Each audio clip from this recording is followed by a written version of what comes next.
हे ठाणं आहे. ठाणं हे धर्मवीर आनंद दिघे साहेबांचं नाव आपण ऐकलं असेल, भेटले असत की बरेच. आणि दिघे साहेब आम्हाला सांगायचे, जेव्हा कुठेही हरिनाम सप्ताह असायचा त्यावेळेस एच पाटील इथं आहे, दिघे साहेब आणि आम्ही सोबत आलो होतो, आणि नेहमी दिघे साहेब सांगायचे कुठेही अखंड हरिनाम सप्ताह, यांना पण माहित आहे महाराजांना, की हरिनाम सप्ताह असला की तिथं आवर्जून जायचं.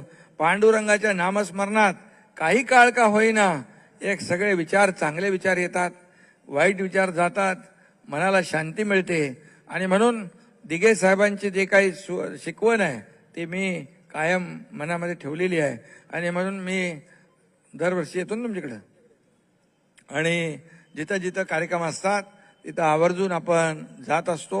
याचं कारणच एवढं आहे की कीर्तन, प्रवचन या अखंड हरिनाम सप्ताहाच्या माध्यमातून तुम्ही समाज प्रबोधनाचं काम करत असता, समाजाला चांगली दिशा देण्याचं काम करत असता, त्यांच्या आयुष्यामध्ये, जीवनामध्ये सुख समृद्धी आणण्याचं काम करत असता.